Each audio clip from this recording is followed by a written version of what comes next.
Hello guys, welcome to of my diction zone. और आज हम डिक्शन देने वाले हैं द गाजी अटैक पे, जो कि इस अटैक को पूरा फ्रेम किया है नितेश राजपूत ने। और स्टार्ट करते हैं वीडियो, देखते हैं गाजी attack.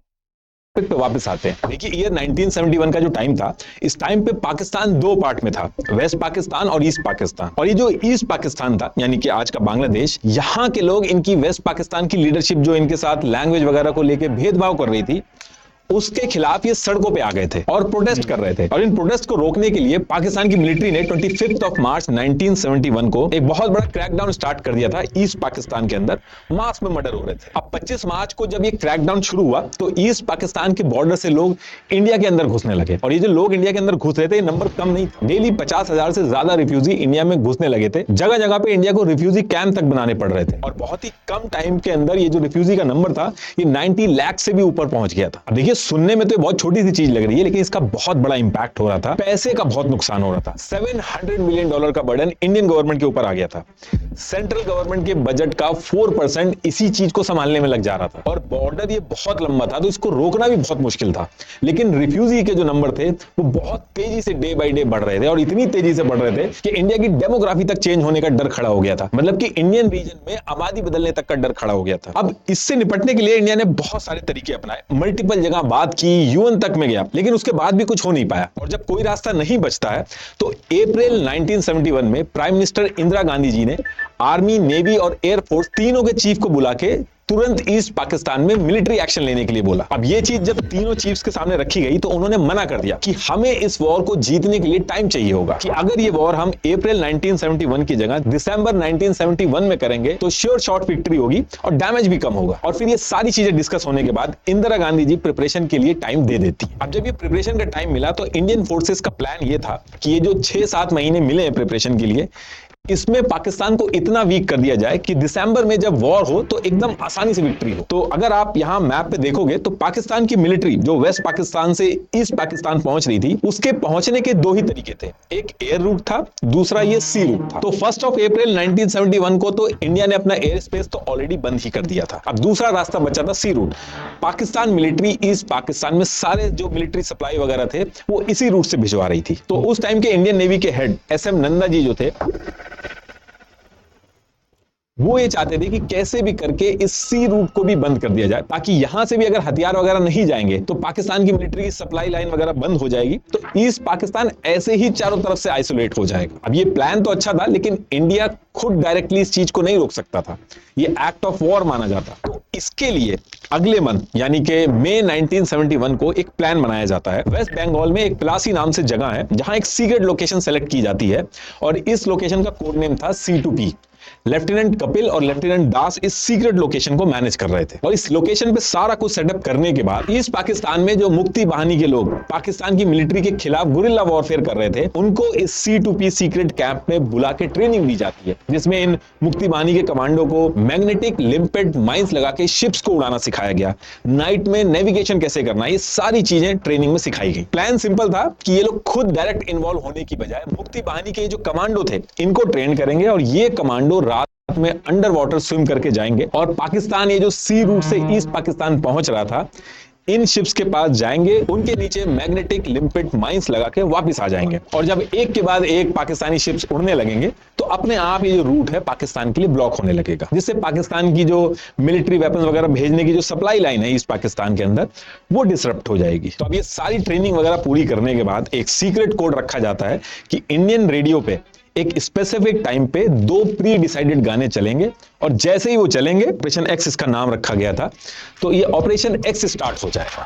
In a stunning revelation from South Asia, India's Navy reportedly executed a covert mission dubbed Operation X, crippling East Pakistan's naval capabilities.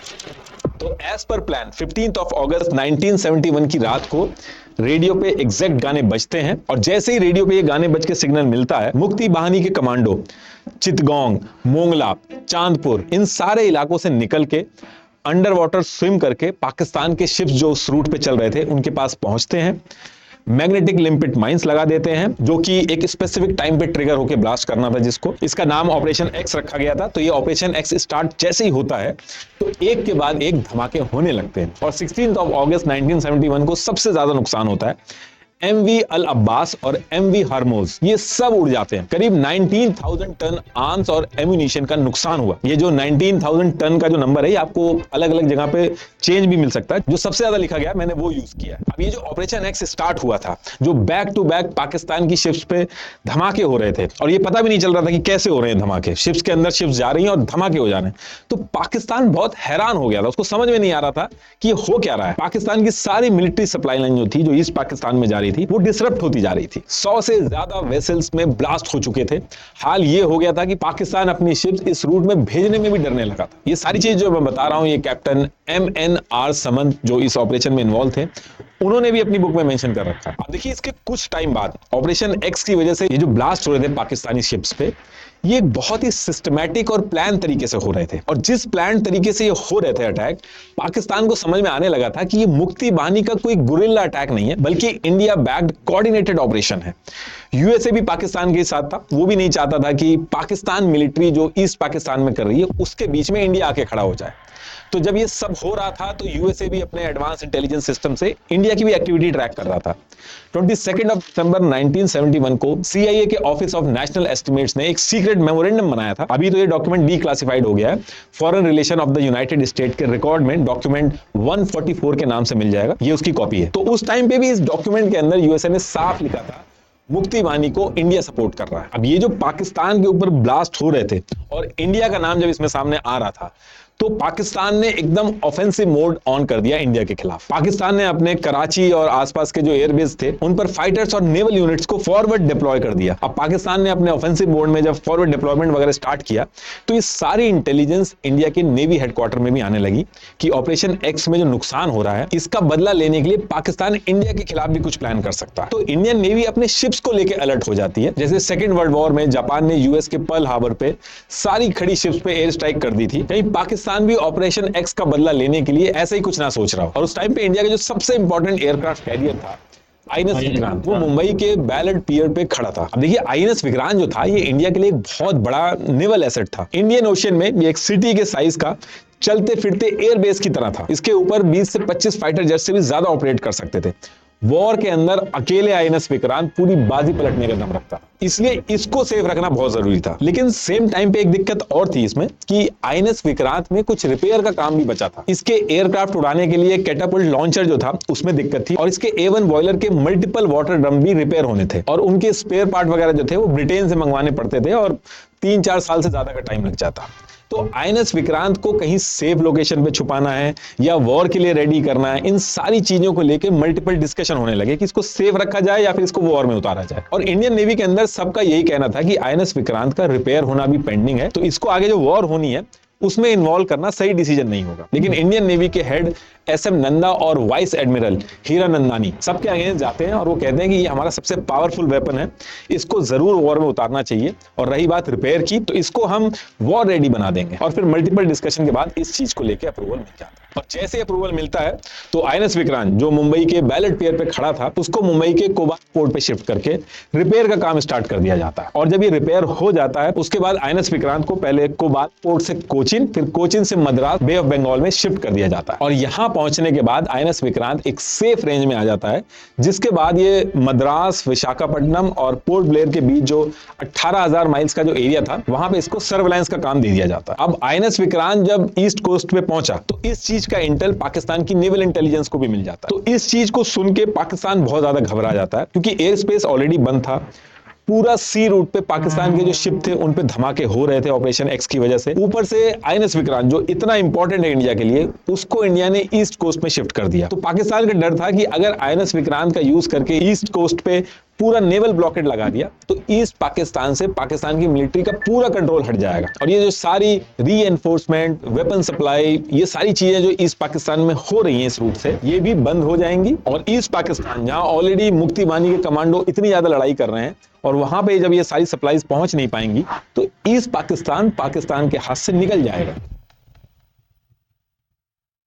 और ये वो टाइम था कि यहां से पाकिस्तान ने फैसला कर लिया था आईएनएस विक्रांत का अगर टाइम रहते कुछ नहीं किया तो ईस्ट पाकिस्तान इनके हाथ से जाना तय है। और ये जो डर था पाकिस्तान का आईएनएस विक्रांत को लेके, ये आगे चल के सही भी होता है। तो ये सारी चीजें होने के बाद अब यहां से पाकिस्तान सारी चीजें छोड़ के आईएनएस विक्रांत को रास्ते से हटाने का प्लान बनाना स्टार्ट करता है। अब देखिए, पाकिस्तान के पास कोई एयरक्राफ्ट कैरियर तो था नहीं, लेकिन इसके पास 4 सबमरीन थी, जिसमें से 3 सबमरीन जो थी हैंगूर, मैंग्रो और शुशुक, ये तो शॉर्ट रेंज वाली सबमरीन थी पाकिस्तान के पास। तो ये आईएनएस विक्रांत के पास पहुंच के वहां जाके डैमेज करना इतना पॉसिबल नहीं था इनके लिए। लेकिन जो इनकी चौथी सबमरीन थी वो एक लौती लॉन्ग रेंज सबमरीन थी पाकिस्तान के पास, जो आईएनएस विक्रांत के पास पहुंच के उस पर हमला करके उसको रास्ते से हटा सकती थी। और इस सबमरीन का नाम था पीएनएस गाजी। पीएनएस गाजी को पानी के नीचे डिटेक्ट करना बहुत ज्यादा मुश्किल था। और ये जो पीएनएस गाजी है, ये पहले यूएसए के पास थी, तब इसका नाम यूएसएस डियाब्लो था। लेकिन जब ईयर 1961 में इंडिया के पास आईएनएस विक्रांत आया था, तो इसको काउंटर करने के लिए ईयर 1963 में यूएसए ने सिक्योरिटी असिस्टेंस प्रोग्राम, ये चीज ना बहुत अच्छे से प्लान की गई थी कि कैसे पीएनएस गाजी को आईएनएस राजपूत तक लेके आना चाहिए। और राजपूत भी था, उसका भी आई थिंक मेंटेनेंस वगैरह चल रहा था। तो गाजी को कैसे राजपूत के पास लेके आना है, राजपूत उस पर अटैक करेगा और पीएनएस गाजी को खत्म कर देगा।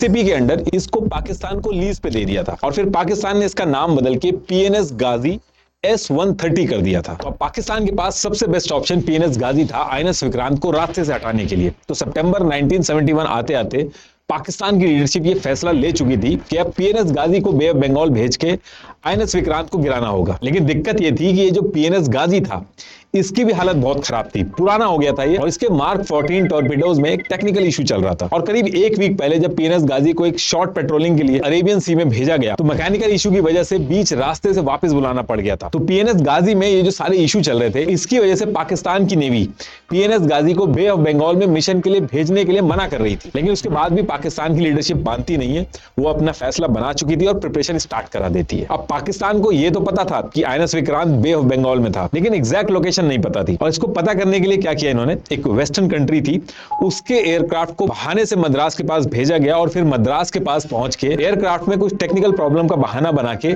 इमरजेंसी लैंडिंग की रिक्वेस्ट की इंडिया से। अब जब उस वेस्टर्न कंट्री के एयरक्राफ्ट ने इस तरीके की इमरजेंसी लैंडिंग की रिक्वेस्ट करी, तो इंडिया मना नहीं कर सकता था, उसको अलाउ करना पड़ा। और फिर इस एयरक्राफ्ट ने मद्रास पोर्ट पे उतरने के बाद आसपास के एरिया में मल्टीपल टेस्ट ड्राइव करी सही करने के बहाने से, और उसी बीच में इसको आईएनएस विक्रांत दिखा, उसकी पिक्चर्स ली इन्होंने, कोऑर्डिनेट्स वगैरह लिए, और फिर सेम वीक में ये जो आईएनएस विक्रांत की कॉन्फिडेंशियल डिटेल्स थी, इसको पाकिस्तान नेवल वॉरफेयर के डायरेक्टर कैप्टन अब्दुल वाहिल भूमल को भेज दी। तो इस तरीके से अब पाकिस्तान के पास आईएनएस विक्रांत है कहां पे, उसकी डिटेल्स भी आ गई थी। और ये जो वेस्टर्न कंट्री थी, कौन सी वेस्टर्न कंट्री का ये एयरक्राफ्ट था, इसका पता नहीं चल पाया, जहां भी लिखा गया वहां वेस्टर्न कंट्री मेंशन है। इसके बाद डेट आती है 8 नवंबर 1971, और इस दिन को कैप्टन जफर मोहम्मद खान,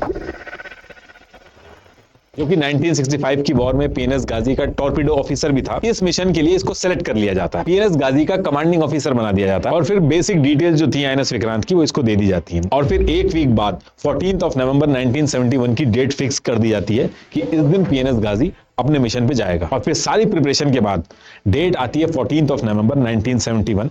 इस दिन पीएनएस गाजी को मिशन के लिए निकलना था, और पीएनएस गाजी में सीओ कैप्टन जफर मोहम्मद खान के साथ 93 मेंबर थे, जिसमें से 11 ऑफिसर्स थे। ये अपना निकलने की तैयारी स्टार्ट कर देते हैं। लेकिन जितने भी ये लोग थे, इनमें से किसी को भी ये नहीं बताया गया था कि एग्जैक्टली क्या करना है। मिशन की जितनी भी डिटेल्स थी, उसके लिए नेवल हेडक्वार्टर ने इनको सील्ड ऑर्डर हैंड ओवर कर दिए थे, और एक लोकेशन के कोऑर्डिनेट्स दे दिए थे, जिस जगह पे जाके इन सील्ड ऑर्डर्स को खोलना था। और इसके साथ ये भी कहा था कि किसी वजह से इन कोऑर्डिनेट्स पे पहुंचने में डिले हो जाए या कोई कम्युनिकेशन ब्रेक हो जाए, तो इस सील्ड ऑर्डर को उस केस में खोल लेना, आपको पता चल जाएगा कि एग्जैक्टली करना क्या है। और इस ऑर्डर में एग्जैक्टली लिखा क्या था, उसकी कॉपी भी आपको आगे दिखाऊंगा अभी। तो अभी तक पीएनएस गाजी में जितने भी लोग थे, उनको बस इतना पता था कि आईएनएस विक्रांत के आसपास पेट्रोलिंग करनी है, डिटेल्स इकट्ठी करनी है, इससे ज्यादा डिटेल्स नहीं पता थी। तो इसके बाद पाकिस्तान का नेशनल एंथम वगैरह बजता है, और यहां से पीएनएस गाजी निकलता है, और निकलते ही राइट टर्न लेता है, और 84 डिग्री ईस्ट लॉन्गिट्यूड की तरफ जाने के लिए इंडिया का जो बॉर्डर था, उससे 400 नॉटिकल माइल की जो डिस्टेंस थी वो मेंटेन करता है, और 20 नॉट्स पर आवर की स्पीड से चलना स्टार्ट कर देता है, ताकि इंडियन सर्वेलांस इसको डिटेक्ट ना कर पाए। पीएनएस गाजी में जितने लोग बैठे थे, इनको बिल्कुल आइडिया नहीं था कि आगे क्या होने वाला है। ये एग्जैक्ट रूट था और 2 दिन बाद 16 नवंबर 1971 को ये यहां तक पहुंच जाते हैं। ये लोग day by day INS Vikrant की लोकेशन की तरफ बढ़ते हैं। अब जब गाजी इस रूट पे इधर निकलता है तो Indian navy already Karachi, Lahore, Rawalpindi और इधर ढाका, ये जितने कम्युनिकेशन सिग्नल थे उनको ट्रैक कर रहा था। और उस टाइम पे इंडियन नेवी के पास हाईटेक कंप्यूटर्स नहीं थे, लेकिन एक स्मार्ट रेडियो डायरेक्शन फाइंडर था। ये पाकिस्तान के जो सीक्रेट मैसेजेस थे उनको एग्जैक्टली इंक्रिप्ट नहीं कर पाता था, लेकिन किस डायरेक्शन से सिग्नल्स आ रहे हैं और जा रहे हैं वो बता देता था। पाकिस्तान के नेवी हेडक्वार्टर के अंदर बहुत छोटे छोटे एनक्रिप्टेड मैसेज भेज के कम्युनिकेट कर रहा था कि अब यहां पे पहुंच गया है, और अंदर एग्जैक्टली हो क्या रहा था वो सारी डिटेल्स भेज रहा था। अब जब ये लोग बीच बीच में शॉर्ट मैसेज भेज के बात कर रहे थे तो इंडिया का ये जो रेडियो डायरेक्शन फाइंडर था ये एक पैटर्न ट्रैक करता है कि साउथ ईस्ट सी की एक स्पेसिफिक लोकेशन पे एक कोई सबमरीन या वेसल टाइप की चीज है जो धीरे धीरे आईएनएस विक्रांत की लोकेशन के पास पहुंच रही है, और वो पाकिस्तान के हेडक्वार्टर में हर थोड़ी देर पे शॉर्ट सिग्नल भेज रही है। अब ये चीज जब सीओ धर्मदेव दत्ता, इनको ट्रिपल डी भी कहते थे, इनको पता चलती है, ये इस चीज को सीरियस लेते हैं और इसकी और डिटेल्स निकालना स्टार्ट करते हैं। तो पता चलता है कि लास्ट कुछ दिनों से वेस्ट पाकिस्तान और ईस्ट पाकिस्तान के बीच में ये जो सीक्रेट मैसेजेस होते हैं इनके वॉल्यूम्स अचानक से बहुत तेजी से बढ़ गए थे, और इसी बीच में इन्होंने एक वायरलेस एनक्रिप्टेड कम्युनिकेशन को भी पकड़ा था। तो उसमें पता चला था कि ये ईस्ट पाकिस्तान के चिटगोंग से एक स्पेशल ग्रेड लुब्रिकेंट ऑयल की रिक्वेस्ट कर रहे थे, और ये जो ऑयल था ये सिर्फ माइन स्वीपर्स या फिर सबमरीन्स में यूज होता था। और इसके साथ साथ साउथ ईस्ट में भी एक सबमरीन या वेसल टाइप की चीज मल्टीपल शॉर्ट मैसेजेस भेजते हुए पाकिस्तान में धीरे धीरे आईएनएस विक्रांत की लोकेशन की तरफ भी पहुंच रही है। तो ये सारी चीजें देखने के बाद ये पता चलता है कि पाकिस्तान के पास एक ही लॉन्ग रेंज सबमरीन थी जो इतना लंबा रूट कवर कर सकती है, और वो थी गाजी। और इंडिया के पास पीएनएस गाजी की frequency, habits, power level, antenna pattern, इनकी डिटेल्स ऑलरेडी थी, उसको भी मैच किया गया तो पीएनएस गाजी से मैच हुई वो। तो यहां से सीओ धर्मेंद्र देव दत्ता, ट्रिपल डी, इनको कंफर्म हो गया था कि सबमरीन पीएनएस गाजी है जो आईएनएस विक्रांत को मारने के लिए आगे बढ़ रही है। और सेम टाइम पे इंडिया के पास एक और इंटेल आता है कि पाकिस्तान के कराची पोर्ट पे एक नया सर्वेलांस सिस्टम लग रहा है। अब वॉर के टाइम पे ऐसे कोई नया इक्विपमेंट आ जाता है किसी दूसरे देश के पास तो वो गेम चेंजर बन जाता है, इसलिए इसकी डिटेल्स भी पता करनी बहुत जरूरी थी। तो हुआ क्या था कि सेम रूट पे जो इंडिया और पाकिस्तान का था, यहाँ पे इंडियन कस्टम डिपार्टमेंट ने एक इंडियन डॉक्टर जिसका नाम कवासजी था उसको स्मगलिंग करते हुए पकड़ा था। तो आरएनएडब्ल्यू ने इसको जेल से उठा के इससे डील वगैरह करी और टास्क दिया कि सेम रूट पे जैसे पहले पाकिस्तान जाता था शिप लेके, वैसे ही दोबारा जाना है, बस जाते टाइम हमारे 2 बंदे शिप के अंदर ले जाने हैं। और ये दोनों जो थे ये रॉ के एजेंट थे जिनका कोड नेम था रॉड और मूरियार्टी। तो एज पर प्लान कौशल जो था वो सेम रूट पे इन दोनों एजेंट्स को लेके पाकिस्तान के पोर्ट पे जाना स्टार्ट करता है, और फिर वहां पहुंचने के बाद ये जो दोनों एजेंट थे वहां पे फोटोग्राफ्स वगैरह लेना स्टार्ट करते हैं, और जो शिप थे उनकी काउंटिंग वगैरह स्टार्ट करते हैं। और फोटोग्राफ जब ये ले रहे थे तो इसी टाइम पे इनकी नजर एक स्ट्रक्चर पे पड़ती है जिसके ऊपर एंटी एयरक्राफ्ट डिफेंस बैटरी लगी हुई थी। अब देखिए ये चीज थोड़ी सी अनयूजुअल थी क्योंकि ऐसी एंटी एयरक्राफ्ट गन्स और रेडार सिस्टम पीस टाइम पे नहीं दिखते हैं, इमरजेंसी या फिर वॉर के टाइम पे ही दिखती हैं। तो ये जो इंटेल थी ये सारी इंटेल भी इंडियन नेवी के पास पहुंचा दी जाती है। तो ये सारी चीजों को जब जोड़ा गया तो यहां से समझ में आ गया कि पाकिस्तान मन बना चुका है वॉर का, और ये जो PNS Ghazi bay of Bengal की तरफ बढ़ रहा है, जैसे ही आईएनएस विक्रांत को गिराएगा उसके बाद पाकिस्तान वॉर स्टार्ट कर देगा। तो यहां से इंडिया भी अपनी प्रिपरेशन तेज कर देता है, और पीएनएस गाजी जो बे ऑफ बंगाल की तरफ बढ़ रहा था एग्जैक्टली वो है कहां, उसकी लोकेशन पता करना बहुत इंपॉर्टेंट हो चुका था इंडिया के लिए। और पीएनएस गाजी जो था वो 16 नवंबर 1971 को ये जो ओखला पोर्ट है इसको क्रॉस कर चुका था, और यहीं से अपने कोऑर्डिनेट्स वगैरह भेज के पाकिस्तान के हेडक्वार्टर में इन्फॉर्म भी किया था इसने। और फिर इसके बाद कोलंबो की तरफ जाना स्टार्ट करता है। नेवल एयरफील्ड जो थी गोवा की वहां पे पहुंचा, फिर कर्नाटका पहुंचा, फिर मैंगलोर पोर्ट की तरफ पहुंचा। इन सब को क्रॉस करता हुआ 18 नवंबर 1971 की रात को कोचीन पोर्ट जो कि केरला में था, यहां पे एक आइलैंड के पास पहुंचता है। और नेक्स्ट डे 19 नवंबर 1971 को ये यहां से होते हुए श्रीलंका के ट्रिनकोमल्ले पोर्ट पर पहुंचता है, और यहां पे अपनी रिफ्यूलिंग और क्लीनिंग वगैरह स्टार्ट करता है। टोटल 2200 नॉटिकल माइल की जर्नी जो थी वो अभी तक कर चुका था। अब यहां से कमांडर जफर को जो सीक्रेट सील्ड ऑर्डर मिले थे उनको खोलना था। उनमें से एक लेटर पे लिखा था ओपन एट हाई सीज। तो ये जो सीक्रेट सील्ड ऑर्डर थे इनको कैप्टन जफर खोलता है, और इसमें 2 टास्क कंप्लीट करने को लिखे थे। एक लिखा था go to Madras and sink INS Vikrant, और दूसरा टास्क ये था कि इन केस आईएनएस विक्रांत को सिंक ना किया जा सके तो विशाखापट्टनम पोर्ट के आसपास पहुंच के माइंस बिछानी है। तो ये जो दूसरा टास्क लिखा हुआ था, ये जो इंडिया ऑपरेशन एक्स के थ्रू पाकिस्तान के शिप्स उड़ा रहा था, उसका बदला लेने के लिए दूसरा टास्क सेट किया गया था। इसीलिए उन सीक्रेट ऑर्डर्स में लिखा गया था कि किसी वजह से अगर पहला टास्क पूरा ना हो पाए तो हर हाल में विशाखापट्टनम पोर्ट के पास माइंस जरूर लगानी है। तो यहां से पीएनएस गाजी की जो टीम थी और कमांडर जफर था उसको एग्जैक्ट आइडिया लगा था कि इनको यहां पे आईएनएस विक्रांत को गिराने के लिए भेजा गया है। तो कमांडर जफर अपने टास्क को पूरा करने के लिए धीरे धीरे करके आईएनएस विक्रांत की तरफ बढ़ना स्टार्ट करता है। और वहीं दूसरी तरफ जो इंडियन इंटेलिजेंस थी, इनको पता चल चुका था कि PNS Ghazi bay of Bengal तक पहुंच चुका है। और वो इसलिए पता चल चुका था क्योंकि पीएनएस गाजी इस पूरे रास्ते में शॉर्ट मैसेजेस, जिसको शॉर्ट एचएफ बर्स्ट भी कहते हैं, इसके थ्रू पाकिस्तान हेडक्वार्टर से बीच बीच में अपना ट्रांसमिशन ओपन करके बात कर रहा था। तो इन शॉर्ट मैसेजेस को पकड़ने में तो इंडिया के लिए दिक्कत हो रही थी। तो इंडिया क्या कर रहा था उस समय कि पीएनएस गाजी जब अपना ट्रांसमिशन ओपन करता था पाकिस्तान में मैसेज भेजने के लिए, तो उसी छोटे से विंडो को पकड़ के इंडिया क्या करता था, उस फ्रीक्वेंसी पर पावरफुल बैकग्राउंड सिग्नल भेजना शुरू कर देता था, जिससे पीएनएस गाजी और पाकिस्तान के बीच में जो कम्युनिकेशन होता था वो समझने में बड़ी दिक्कत होती थी। तो ये शॉर्ट मैसेजेस थे वो बार बार रिपीट करने पड़ते थे, जिससे ज्यादा देर तक लोकेशन जो थी वो ट्रैक हो पाती थी। तो इस तरीके से इंडियन इंटेलिजेंस को पीएनएस गाजी किस स्पेसिफिक एरिया में है ये पता चल पा रहा था, लेकिन एग्जैक्ट उसकी लोकेशन इतने बड़े समुद्र के अंदर कहां थी वो अभी भी नहीं पता था। तो अब इसके बाद 28 नवंबर 1971 को गाजी अपने मिशन को पूरा करने के लिए श्रीलंका से निकल चुका था आईएनएस विक्रांत को मारने के लिए। और श्रीलंका से निकलने के बाद 2 दिन तक ट्रैवल करता है और 22 नवंबर 1971 को वो मद्रास के एरिया में पहुंच के आईएनएस विक्रांत को ढूंढने लगता है। तो अब पीएनएस गाजी जब मद्रास के एरिया में पहुंच चुका था, तो जो इंडिया की ईस्टर्न नेवल कमांड थी, इन्होंने क्या कर रखा था, मद्रास पोर्ट के आसपास जो फिशिंग कम्युनिटी रहती है उनमें से कुछ लोगों को बेसिक ट्रेनिंग वगैरह दे रखी थी, जिसमें इनको ऑयल स्लीक, स्नॉर्केल या फिर सबमरीन के ट्रेस से रिलेटेड कुछ भी दिखता था तो ये लोग उसको पहचान जाते थे और जो नियरेस्ट नेवल आउटपोस्ट होती थी उसको रिपोर्ट कर देते थे। तो जब पीएनएस गाजी मद्रास पोर्ट पे पहुंच के आईएनएस विक्रांत को ढूंढ रहा था, तो उसी टाइम पे कुछ मछुआरे जो थे उन्होंने रिपोर्ट कर दिया था कि उनको किसी बड़ी सी सबमरीन के ट्रेस दिखे। तो ये जो ट्रांसमिशन की डिटेल्स थी और फिशिंग कम्युनिटी के जो इंटेल्स थे, इन सबको मिला के ये चीज पता चल चुकी थी कि पीएनएस गाजी अब मद्रास के पोर्ट के आसपास ही कहीं पे आ चुका है। और जैसे इस चीज के बारे में वाइस एडमिरल एन कृष्णन को पता चलता है तो ये बहुत ही अलार्मिंग सिचुएशन थी। तो अब यहां से वो मन बना चुके थे कि आईएनएस विक्रांत को मद्रास पोर्ट से शिफ्ट करना पड़ेगा, क्योंकि वॉर होने से पहले वो आईएनएस विक्रांत को पीएनएस गाजी के साथ एंगेज नहीं करना चाहते थे। तो उनके पास अब ऑप्शन बचा था कि आईएनएस विक्रांत को मद्रास पोर्ट से विशाखापट्टनम वाला जो पोर्ट था वहां पे शिफ्ट कर दें। लेकिन मल्टीपल डिस्कशन के बाद यह डिसाइड हुआ कि अगर विशाखापट्टनम जो पोर्ट है उसमें भी अगर शिफ्ट कर दें, तो जैसे मद्रास पोर्ट तक पीएनएस गाजी पहुंच चुका है तो विशाखापट्टनम पोर्ट तक भी पहुंच जाएगा। तो इसका मतलब है कि विशाखापट्टनम पोर्ट में भी शिफ्ट करने के बाद कोई गारंटी नहीं है कि आईएनएस विक्रांत सेफ रहेगा, सेम सिचुएशन वहां भी रिपीट हो जाएगी। अब ये सारे डिस्कशन जब चल रहे थे तो यहीं से डिसाइड होता है कि अंडमान एंड निकोबार के पास एक सीक्रेट लोकेशन है जिसका कोड नेम था पोर्ट एक्सरे। वहां आबादी बिल्कुल भी नहीं थी, पानी बहुत साफ था और इस लोकेशन का बिल्कुल भी किसी को आइडिया नहीं था।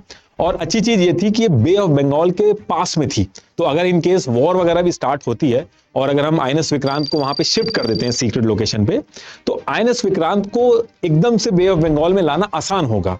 दूसरी चीज, पानी साफ था, तो कोई अगर पीएनएस गाजी जैसी शिप अगर वहां पे आएगी तो उसको ट्रैक करके उसको गिराना आसान होगा, साफ पता चल जाएगा साफ पानी में। तो ये सारे डिस्कशन होने के बाद बिना टाइम वेस्ट किए आईएनएस विक्रांत को इस सीक्रेट लोकेशन जिसका कोडवर्ड था पोर्ट एक्सरे, यहां पे शिफ्ट कर दिया जाता है। अब आईएनएस विक्रांत जो था वो तो शिफ्ट हो गया था, लेकिन वहीं दूसरी तरफ जो मद्रास पोर्ट था उस पोर्ट से 12 से 15 माइल्स की डिस्टेंस मेंटेन करके पीएनएस गाजी पाकिस्तान के नेवल हेडक्वार्टर के साथ कोऑर्डिनेट करके कंटिन्यूअसली आईएनएस विक्रांत को ढूंढ रहा था। और पाकिस्तान नेवल हेडक्वार्टर जो था वो अपने अलग अलग सोर्सेज जो ग्राउंड पे थे उनसे आईएनएस विक्रांत की लोकेशन का पता लगाने की कोशिश कर रहा था, और जो छोटी से छोटी इंफॉर्मेशन आती थी वो पीएनएस गाजी को एक सीक्रेट कोड के थ्रू भेजता था। तो इस तरीके से ये कोऑर्डिनेशन बना के मद्रास पोर्ट के पास आईएनएस गाजी को ढूंढ रहे थे। और इसी टाइम पे पाकिस्तान नेवल हेडक्वार्टर से एक मैसेज भी भेजा गया था, ये उस मैसेज की कॉपी है। इसमें पापा, कराची और अरेबियन सी के बीच में एक लोकेशन थी, उस लोकेशन के बारे में रेफर किया गया है। ऐसे इसमें माइक जो है वो मद्रास का कोड नेम रखा गया। इस तरीके के मैसेजेस भेज के ये लोग आपस में कोऑर्डिनेट कर रहे थे और आईएनएस विक्रांत को ढूंढ रहे थे। अब एक तरफ ये पाकिस्तान मद्रास पोर्ट के पास आईएनएस विक्रांत को ढूंढ रहा था, वहीं दूसरी तरफ वाइस एडमिरल एन कृष्णन चाहते थे कि पीएनएस गाजी मद्रास पोर्ट की जगह अगर किसी तरीके से विशाखापट्टनम पोर्ट के पास आ जाए तो उसको मार के गिराना आसान होगा, क्योंकि विशाखापट्टनम पोर्ट पे इंडियन नेवी का स्ट्रांग होल्ड था। टेक्निकल कैपेबिलिटी विशाखापट्टनम पोर्ट की बहुत ही अच्छी थी, सोनार, हाइड्रोफोन्स, एंटी सबमरीन वॉरफेयर इक्विपमेंट्स, ये सारे यहाँ पे थे। और जियोग्राफी भी ऐसी थी कि एक बार गाजी इधर आ जाता तो नेचुरल एस्केप के जो रूट्स थे वो बहुत कम हो जाते गाजी के पास। तो विशाखापट्टनम के पास गाजी को मारना ज्यादा आसान था। तो अब यहां से वाइस एडमिरल एन कृष्णन एक प्लान बनाते हैं। ये जानबूझ के रेडियो कम्युनिकेशन पे ऐसे बात करते हैं जैसे पाकिस्तान को लगे कि आईएनएस विक्रांत विशाखापट्टनम पोर्ट के ही पास है। इन्होंने एकदम बेसिक एनक्रिप्टेड कम्युनिकेशन की ताकि पाकिस्तान इजीली उनको क्रैक करके ये कम्युनिकेशन ट्रेस कर सके और उसको ये लगे कि आईएनएस विक्रांत जो है वो विशाखापट्टनम पोर्ट पे आ चुका है। और इसके साथ साथ एक चीज और की इन्होंने, विशाखापट्टनम पोर्ट के आसपास जानबूझ के बल्क में सब्जी के आइटम जो थे वो बहुत ज्यादा ऑर्डर कर दिए। जब बड़े शिप्स आते हैं, जैसे आईएनएस विक्रांत जितना बड़ा शिप जब आता है, तो पोर्ट के आसपास सब्जी वगैरह और खाने की बहुत जरूरत होती है, बल्क में रखना पड़ता है, तो ऑर्डर्स भी बड़े होते हैं। हाल ये कर दिया गया था विशाखापट्टनम पोर्ट पे, ऐसा लगने लगा था जैसे सब्जी मंडी खुल गई है, इतने ज्यादा ऑर्डर प्लेस कर दिए गए थे। और इसकी वजह से आसपास के एरिया में ये डिस्कशन स्टार्ट हो गया था कि आईएनएस विक्रांत जो है वो विशाखापट्टनम पोर्ट पे आने वाला है। तो जो लोकल पाकिस्तानी एजेंट जो थे वहां तक भी बात पहुंच गई और उन्होंने ये इंटेल पाकिस्तान तक भी पहुंचा दिया। तो ये जो मल्टीपल कोशिश की गई पाकिस्तान को यकीन दिलाने के लिए कि आईएनएस विक्रांत जो है वो विशाखापट्टनम पोर्ट पे है, 25 नवंबर 1971 को ये कोशिश कामयाब हुई। इस दिन ये सारे इंटेल पाकिस्तान नेवल हेडक्वार्टर में पहुंचे और सेम डेट यानी कि 25 नवंबर 1971 को रात को 11:07 पे इन्होंने पीएनएस गाजी को एक सीक्रेट मैसेज भेजा। Occupy zone victory with full dispatch, intelligence indicates carrier in port. ये उस मैसेज की कॉपी है। अब ये मैसेज मिलते ही कैप्टन जफर बिना कुछ सोचे ये रूट पकड़ के मद्रास से विशाखापट्टनम पोर्ट 340 माइल दूर था उस तरफ निकल जाता है। और इस बार जब पीएनएस गाजी विशाखापट्टनम पोर्ट की तरफ निकलता है तो इससे पहले जो वो शॉर्ट मैसेजेस में बात कर रहा था,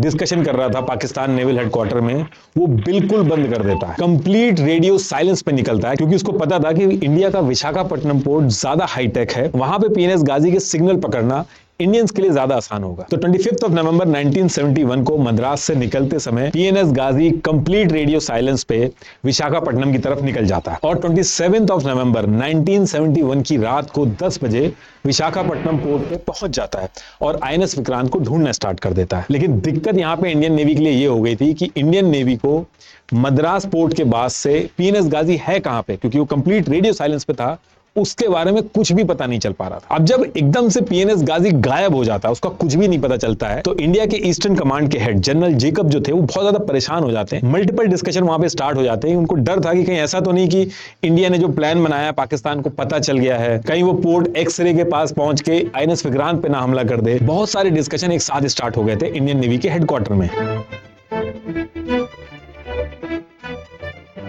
अब देखिए इंडिया के मैप पे अगर आप विशाखापट्टनम पोर्ट को देखोगे तो वो ये यहाँ पे है। इसको आप जूम करोगे तो विशाखापट्टनम पोर्ट जो है वो दो पार्ट में है। एक ये यहाँ पे इनर हार्बर है, यहाँ पे जो शिप्स वगैरह हैं वो खड़े होते हैं, रिपेयर और मेंटेनेंस का काम भी होता है। और ये आउटर हार्बर है और ये इधर आप देखोगे तो यहाँ पे ब्रेक वाटर है, यानी कि कंक्रीट और स्टोन के वॉल टाइप बना दी जाती हैं। ये बहुत ही जो हैवी लहरें वगैरह आती हैं उनको कंट्रोल करता है और सिक्योरिटी भी मेंटेन करता है। तो अगर आप ये देखोगे तो यहाँ पे ये ब्रेक वाटर की वजह से ये एक मेन एंट्री एग्जिट बन जाती है विशाखापट्टनम पोर्ट पे, जिसमें से इंडिया के बड़े शिप्स आते और जाते हैं। और पीएनएस गाजी इसी एंट्री के पास पहुंच चुका था और यहां पहुंचने के बाद पीएनएस गाजी का जो कैप्टन था जफर, उसके पास तीन ऑप्शन थे। एक ऑप्शन यह था कि विशाखापट्टनम पोर्ट का जो इनर हार्बर है इस तरफ आईएनएस विक्रांत को ढूंढता हुआ जाए और जहां पे आईएनएस विक्रांत दिखे उस पर टॉर्पीडो यानी कि अंडर वाटर मिसाइल जो है वो फायर करके उड़ा दे उसको। लेकिन विशाखापट्टनम पोर्ट का जो इनर हार्बर था वहां पे वाटर लेवल कम था, 15 मीटर की गहराई थी, तो यहां पे पीएनएस गाजी पकड़ा जाता, उसको उड़ा दिया जाता। तो इस वजह से पीएनएस गाजी 2.1 नॉटिकल माइल से ज्यादा पोर्ट के अंदर नहीं जा सकता था। दूसरा ऑप्शन था कि ये आउटर हार्बर के बाहर वेट करे और जब आईएनएस विक्रांत आए तब टॉर्पीडो यानी कि अंडर वाटर मिसाइल जो है उसको फायर करके आईएनएस विक्रांत को उड़ा दे। और तीसरा ऑप्शन था ये जो बड़े बड़े वाटर ब्रेक आप देख रहे हैं इसके बीच में जो एंट्री एग्जिट का जो रास्ता है उसके पास माइंस बिछा दे। तो जो पीएनएस गाजी का जो कैप्टन जफर था वो डिसाइड करता है कि एक तरफ वो अपनी टीम को पेरिस्कोप से आईएनएस विक्रांत का वेट करने के लिए बोलता है ताकि वो पेरिस्कोप से देखते रहे कि आईएनएस विक्रांत आ रहा है कि नहीं आ रहा है। और जब तक आईएनएस विक्रांत नहीं मिलता है तब तक ये मेन जो एंट्री एग्जिट थी विशाखापट्टनम पोर्ट की, यहाँ पे माइंस बिछाता है। अब देखिए माइंस बिछाने की भी एक उसमें ट्रिक थी। जब भी अब बड़ी शिप्स होती हैं जैसे आईएनएस विक्रांत है, जब भी ये मूव करते हैं तो उसके आगे कॉन्वॉय चलता है, तो अगर माइंस ऐसे ही डायरेक्ट लगा देंगे कॉन्वॉय का पहला शिप आके इस माइन से टकराएगा और वो उड़ जाएगा, लेकिन आईएनएस विक्रांत बच जाएगा। तो ये जो अंडर वाटर माइंस थी इनके अंदर भी नंबर सेट होते हैं। जैसे अगर 10 नंबर सेट कर दिया तो 10 बार शिप जाएगी, उस पर तो कुछ नहीं होगा, और 11वीं शिप जब जाएगी तो उसमें धमाका होगा। तो कैप्टन जफर के पास जितनी भी डिटेल थी उसके हिसाब से वो 20 नंबर इन माइंस पे सेट करके माइंस लगाना स्टार्ट करता है।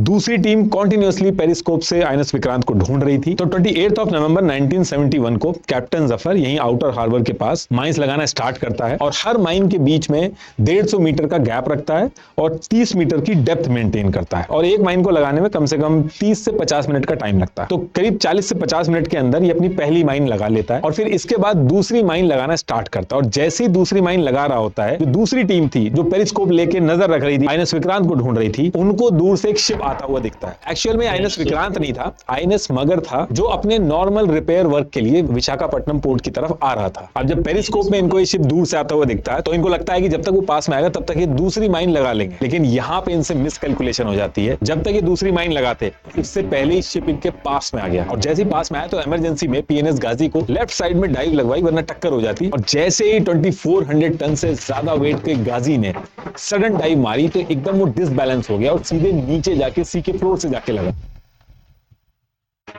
और लगने के बाद वहीं से फंस जाता है। बहुत ट्राई करता है निकलने की, लेकिन वहां से निकल नहीं पाता और गाजी के एक साइड के कुछ मेटल के पार्ट टूट के पानी में चले जाते हैं। और क्योंकि इसका झटका इतना तेज था तो गाजी के अंदर जो टॉर्पीडो ट्यूब्स थी जहां से अंडर वाटर मिसाइल फायर होती है, उन सब की पोजीशन हिल जाती है। तो पीएनएस गाजी फंसा तो पड़ा ही था, साथ में ये भी डर खड़ा हो गया था कि मिसाइल जो है वो कभी फायर हो सकती थी। और ये जो आप लोकेशन देख रहे हो, ये यहाँ पे पीएनएस गाजी फंस चुका था। इस लोकेशन के एग्जैक्ट कोऑर्डिनेट्स थे 17 degree 40.8 minute north, 83 degree 21 minute east. दूसरी माइन तो लग नहीं पाई थी, लेकिन जो एक माइन बिछाई थी इन्होंने वो ऐसी ही लगी रही। ये 1972 में जाके फटी थी, लेकिन इस टाइम पे नहीं फटी। अब गाजी तो यहां फंसा पड़ा था।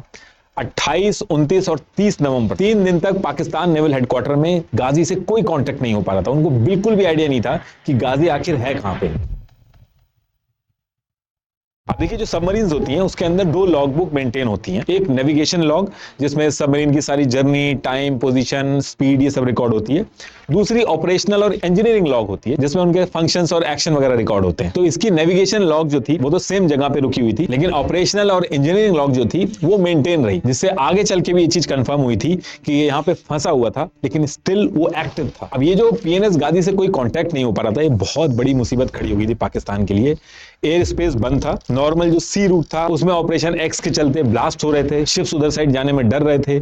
मुक्ति वाहिनी जो थी वो ईस्ट पाकिस्तान में ऑलरेडी गुरिल्ला वॉरफेयर उसने स्टार्ट कर दिया था और इन सब से निपटने के लिए जो पीएनएस गाजी भेजा था वो भी गायब हो चुका था। तो एक तरह से पाकिस्तान ने भी मान लिया था कि पीएनएस गाजी शायद डूब गया होगा। तो अब यहां से पाकिस्तान कुछ और एक्शन नहीं करता तो ईस्ट पाकिस्तान ऑलमोस्ट कट चुका था वेस्ट पाकिस्तान से। तो अब पाकिस्तान यहां से फैसला ले लेता है कि 3 दिसंबर 1971 को वो इंडिया के ऊपर वॉर शुरू कर देगा। अब 3 दिसंबर 1971 का जो टाइम था वो तो सेट हो गया था कि इस दिन वॉर करनी है, लेकिन इससे 2 दिन पहले 1 दिसंबर 1971 को ये लोग ईस्ट पाकिस्तान में एक सीक्रेट मैसेज भेजते हैं, जिसमें लोग ईस्ट पाकिस्तान के अंदर जो मर्चेंट शिप्स हैं, एयरक्राफ्ट हैं, इनको बे ऑफ बंगाल में आने के लिए कंप्लीटली मना कर देते हैं। और पाकिस्तान की किस्मत इतनी खराब रहती है कि ये जो मैसेज था ये भी इंडियन इंटेलिजेंस पकड़ लेती है और इंडिया को पता चल जाता है कि पाकिस्तान हमला करने वाला है इंडिया पे। अब इस वॉर में ये पहले से ही डिसाइड हो चुका था कि आईएनएस विक्रांत का रोल बहुत इंपॉर्टेंट है और क्योंकि इंडिया को पता चल चुका था कि वॉर कभी भी हो सकती है, तो आईएनएस विक्रांत को इस सीक्रेट लोकेशन से बे ऑफ बंगाल में लाना मजबूरी थी। लेकिन दिक्कत यह थी कि इंडियन नेवी को पीएनएस गाजी के बारे में कुछ भी नहीं पता था। उनको बिल्कुल भी नहीं पता था कि वो कहीं फंसा पड़ा है, एक्चुअल में वो है कहां पे, किसी को कुछ नहीं पता था। ये अज्यूम किया जा रहा था कि PNS Ghazi bay of Bengal में छुप के आईएनएस विक्रांत का वेट कर रहा है और जब पाकिस्तान वॉर स्टार्ट करेगा तब पीएनएस गाजी एक्टिव होगा। तो आईएनएस विक्रांत को बे ऑफ बंगाल में लाना भी था और पीएनएस गाजी से बचाना भी था। तो इससे निपटने के लिए क्या किया जाता है कि एक पुराना डिस्ट्रॉयर शिप था आईएनएस राजपूत, ये विशाखापट्टनम पोर्ट पे आया हुआ था। इसको कुछ टाइम के अंदर डीकमीशन होना था, मतलब कि एक्टिव ड्यूटी से हटना था। ये पुराना हो चुका था। ये जो नया वाला आईएनएस राजपूत है ये वो नहीं है, ये उससे अलग है। इसको 1949 में ब्रिटिशर्स से खरीदा था इंडिया ने। तो वाइस एडमिरल एन कृष्णन ने प्लान बनाया कि ऐसे डायरेक्ट आईएनएस विक्रांत को बे ऑफ बंगाल में लाने की बजाय आईएनएस राजपूत को ही आईएनएस विक्रांत का डिकॉय बना के लाया जा सकता है। और इससे होगा ये कि पीएनएस गाजी जो बे ऑफ बंगाल में घूम रहा है वो कंफ्यूज हो जाएगा, वो आईएनएस राजपूत को आईएनएस विक्रांत समझ लेगा और पाकिस्तान को जो हमला वगैरह करना होगा वो आईएनएस राजपूत पे करेगा। अब ये प्लान तो बहुत बढ़िया था, लेकिन आईएनएस राजपूत की पूरी टीम के लिए एक जानलेवा मिशन था। इसमें होना यह था कि आईएनएस राजपूत अपने सिग्नल्स ऑन करके बे ऑफ बंगाल में जाएगा रहेगा ताकि पीएनएस गाजी उसको पकड़ सके। इस मिशन में आईएनएस राजपूत के वापस आने के चांसेस बहुत कम थे। तो अब ये सारा प्लान बना के आईएनएस राजपूत के कैप्टन इंद्र सिंह को बुला के सारी चीजें बताई जाती हैं कि ऐसे पीएनएस गाजी पाकिस्तान से आईएनएस विक्रांत को मारने के लिए बे ऑफ बंगाल में आया हुआ है, खुला घूम रहा है। वो एग्जैक्टली है कहां पे पता नहीं चल पा रहा है, लेकिन अगर उसने आईएनएस विक्रांत को कोई नुकसान पहुंचा दिया तो ये इंडिया और पाकिस्तान की वॉर के अंदर हारने और जीतने तक पे इंपैक्ट डाल सकता है। और आईएनएस विक्रांत को वैसे भी कुछ हो गया तो पूरे इंडियन नेवी का मोरल डाउन हो जाए। तो आईएनएस राजपूत के कैप्टन इंद्र सिंह ने एक सेकंड के लिए भी नहीं सोचा और कहा कि मैं वापस आऊं या ना आऊं, आईएनएस राजपूत जरूर वापस आएगा। और आईएनएस राजपूत की पूरी टीम बिना कुछ सोचे इस जानलेवा मिशन के लिए प्रिपरेशन स्टार्ट कर देती है। इस मिशन में यूएस ने बहुत सपोर्ट किया पाकिस्तान। और अगले ही दिन 2 दिसंबर 1971 को तुरंत आईएनएस राजपूत आईएनएस विक्रांत का डिकॉय बनके विशाखापट्टनम पोर्ट से मद्रास वाले रूट पे जाना स्टार्ट कर देता है, जहां उनको लगता है कि पीएनएस गाजी मिल सकता है। पूरे रास्ते आईएनएस राजपूत जो था उसके सिग्नल्स का वॉल्यूम बहुत हाई रखा गया ताकि आसानी से पीएनएस गाजी पिक कर ले उसको। जो बड़े एयरक्राफ्ट होते हैं जैसे आईएनएस विक्रांत, इनके सिग्नल्स हाई रहते हैं। इसके साथ साथ फेक रेडियो कम्युनिकेशन भी किए गए और ये बोला गया कि आईएनएस विक्रांत मद्रास की तरफ आ रहा है, तैयारी शुरू कर दो। यहां तक कि मद्रास पोर्ट के जो naval officer in charge Captain Duckworth थे, इनको एन कृष्णन ने एक ओपन कॉल करके कहा कि आईएनएस विक्रांत मद्रास आ रहा है, खड़े होने की जगह बना दीजिए। और ये मैसेज जब कैप्टन डकवर्थ को मिला तो वो बहुत ही हैरान हो गए कि एन कृष्णन ने कितनी बड़ी गलती कर दी, ओपनली ये लाइन बोल दी। अब इसके बाद काफी टाइम तक आईएनएस राजपूत जो था वो सिग्नल अपने ऑन करके पूरे रूट पे घूमता है, लेकिन कुछ नहीं होता है। अब देखिए, शुरू में मैंने आपको बताया था कि गाजी जब सी फ्लोर पे टकराया था तो कुछ मेटल के पार्ट टूट के गिर गए थे और वो पानी में फ्लोट होने लगे थे। तो वो मेटल के जो पार्ट थे, वो जो फिशिंग कम्युनिटी थी जो ऑलरेडी ट्रेन थी, उनको ये पार्ट मिल गए। उन्होंने ये पार्ट उठा के इंडियन नेवी को दिए और एन कृष्णन ने जब इन मेटल पार्ट्स को रिव्यू करवाया तो ये पता चला कि ये पीएनएस गाजी के पार्ट है। और यहां से एन कृष्णन ने एज्यूम कर लिया कि पीएनएस गाजी डूब गया है और आईएनएस विक्रांत अब सेफ है, उसको बे ऑफ बंगाल में लाया जा सकता है। और आईएनएस राजपूत जो था, जो इतनी देर से घूम रहा था अपने सिग्नल ऑन करके, उसको वापस आने को कह दिया जाता है। 3 दिसंबर 1971 का दिन आ गया था। इस दिन INS Vikrant bay of Bengal में पहुंच चुका था और पाकिस्तान और इंडिया दोनों पीएनएस गाजी को डूबा हुआ मान चुके थे। लेकिन पीएनएस गाजी डूबा नहीं था, वो विशाखापट्टनम पोर्ट के पास फंसा हुआ था। पीएनएस गाजी के जो कैप्टन थे, टीम थी, वो सब जिंदा थी। और फिर सेम डे 3 दिसंबर 1971 को पाकिस्तान वॉर शुरू कर देता है। इंडिया के 8 से ज्यादा एयरफील्ड, अमृतसर, अंबाला, आगरा, अवंतीपुर, पठानकोट, श्रीनगर, इन सब जगह बैक टू बैक हमला कर देता है। In a dramatic escalation of hostilities, Indian forces have launched coordinated strikes across East Pakistan today as refugees continue to pour into India. That could be shapes of invasion. और Indian navy क्या करती है, उसकी जो eastern fleet थी including INS Vikrant, इसको east Pakistan की तरफ लगा के पूरी तरीके से नेवल ब्लॉकेट कर देती है। अब एक तरफ वॉर चल रही है, दूसरी तरफ पीएनएस गाजी नीचे फंसा हुआ है और तीसरी तरफ आईएनएस राजपूत विशाखापट्टनम वाले रूट से, जिस तरफ गाजी फंसा हुआ था, उस तरफ से वापस आने लगता है ताकि ईस्टर्न फ्लीट जो थी उसको जाके ज्वाइन कर सके। अब रात में 11:40 पे आईएनएस राजपूत जब वापस आ रहा था और विशाखापट्टनम पोर्ट के पास पहुंचता है जहां पे गाजी फंसा हुआ था, तो आईएनएस राजपूत के सोनार रूम के अंदर जो टीम थी, उन्होंने राइट साइड में सोनार वाइब्रेशन डिटेक्ट करी, मतलब कि साउंड वेव्स और प्रेशर डिस्टर्बेंस डिटेक्ट की। ये वाइब्रेशन एक्चुअल में गाजी की थी, जो बार बार ऊपर आने की कोशिश कर रहा था, उसकी थी। अब क्योंकि वॉर चल रही थी इंडिया पाकिस्तान के बीच में, तो आईएनएस राजपूत की टीम ने बिल्कुल भी रिस्क नहीं लिया। जिस लोकेशन से वाइब्रेशन आ रही थी उसके पास पहुंच के कैप्टन इंद्र सिंह ने 2 डेप्थ चार्ज फायर करवाए। बहुत ही हैवी होते हैं। जब ये 2 डेप्थ चार्ज फायर हुए तो बहुत जोर से धमाका हुआ और आसपास जो लोग थे उनके घरों में हल्का अर्थक्वेक भी आ गया। इस पूरे समुद्र वाले एरिया में हैवी वाइब्रेशन स्टार्ट हो गई और इसकी वजह से हुआ ये कि गाजी के अंदर जो टॉर्पीडो ट्यूब्स थी, जो ऑलरेडी अपनी लोकेशन से हट चुकी थी, हिल चुकी थी, वो अपने आप फायर हो जाती हैं। तो उसकी भी बहुत तेज आवाज आती है। अब वो कहां जाके लगी ये नहीं पता चल पाया, लेकिन बहुत हैवी आवाज के साथ वो फायर हो जाती है। और फिर थोड़े टाइम बाद आईएनएस राजपूत की टीम ने देखा तो जिस जगह से वाइब्रेशन आ रही थी वो बंद हो जाती है। और आईएनएस राजपूत के कैप्टन जो थे, ये सारी डिटेल एन कृष्णन जो थे उनको भेज के आगे बढ़ जाते हैं। अब अगले दिन सुबह के टाइम में जो लोकल मछुआरे थे, सेम एरिया से उनको मेटल और लाइफ जैकेट मिलती है। उन लाइफ जैकेट्स पे USS डायब्लो लिखा था। ये नाम पहले गाजी का था जब यूएसए के पास था। अब ये चीज जब पता चलती है तो नेक्स्ट डे 4 दिसंबर 1971 की मॉर्निंग में 12:15 पे सेम लोकेशन जहां आईएनएस राजपूत ने 2 डेप्थ चार्ज किए थे, वहां पे आईएनएस अक्षय और कमांड क्लियरेंस डाइविंग टीम को भेजा। ये लोग क्या करते हैं, इनके पास पीएनएस गाजी की हर एंगल से फोटोग्राफ थी, उनको लेते हैं अपने साथ और सेम जगह पे नीचे जाते हैं और हर एंगल से जो नीचे सबमरीन थी उसको मैच करते हैं। और फिर इसके बाद 5 दिसंबर 1971 को 9:14 पे ये लोग कंफर्म करते हैं कि नीचे 17 degree 40.8 minute north, 83 degree 21 minute east में डूबी हुई जो सबमरीन है वो पीएनएस गाजी ही है। इसके बाद और भी मल्टीपल टीम गई गाजी का एनालिसिस करने। पीएनएस गाजी को जब खोला गया तो उसके अंदर डेड बॉडीज मिली, एक बुक भी मिली जिसका नाम था हाइड्रोग्राफिक करेक्शन बुक, उस पे पीएनएस गाजी लिखा हुआ था। गाजी की लॉग बुक मिली, घड़ी मिली जो 12:15 पे रुकी थी एग्जैक्टली तभी जब आईएनएस राजपूत ने फायर किया था। इसके साथ साथ जो कॉन्वर्सेशन हुई थी, जो सीक्रेट कोड ट्रांसफर हुए थे पीएनएस गाजी और पाकिस्तान नेवल हेडक्वार्टर में, वो सीक्रेट कोड भी मिले, आइडेंटिटी प्रूफ्स मिले, कुछ लॉग बुक्स मिली, मशीन इन्फो, ये सारी इंफॉर्मेशन कलेक्ट करके इंडियन नेवी हेडक्वार्टर में पहुंचा दी जाती है। डीप एनालिसिस होता है, हर एक चीज को मैच किया जाता है और फिर उसके बाद ये पूरी कहानी जो मैं आपको बता रहा हूं निकल के आती है। ये गाजी की ओरिजिनल फोटोग्राफ है और जब एक एक चीज मैच होने के बाद ये पूरी डिटेल कंफर्म हो जाती है तो उसके बाद हमारे डिफेंस मिनिस्टर पार्लियामेंट में गाजी के साथ क्या हुआ ये सबको बताते हैं। पीएनएस गाजी के खत्म होने के बाद 1971 की जो वॉर थी उसमें आईएनएस विक्रांत ने बहुत बड़ा रोल प्ले किया, जिसकी वजह से 93,000 पाकिस्तानी सोल्जर्स को वॉर में सरेंडर करना पड़ा, जो सेकेंड वर्ल्ड वॉर के बाद सबसे बड़ा सरेंडर था। और जो पाकिस्तान के दो टुकड़े हुए, जो ईस्ट पाकिस्तान था वो बांग्लादेश बना। तो ये था हमारा वीडियो। मतलब बहुत अच्छी इंफॉर्मेशन जो हमारे नीतीश राजपूत जी हैं, बहुत अच्छे से उन्होंने सारी चीज़ों को एक्सप्लेन किया। और इस वॉर में हुआ ये भी था ना कि पाकिस्तान को पूरा सपोर्ट था यूएस का। जो भी चीज़ें चाहिए थी, जो भी मशीनरी चाहिए थी, इक्विपमेंट्स चाहिए थे, या फिर फायरिंग इक्विपमेंट्स, सबमरीन्स, जो भी चीज़ें चाहिए थी, सारी यूएस के द्वारा ही इनको दी गई। और अभी भी आई थिंक पाकिस्तान जो F-15 वगैरह यूज़ करता है, F-16 आई थिंक, तो वो भी सारी चीज़ें यूएस से ही आई हैं।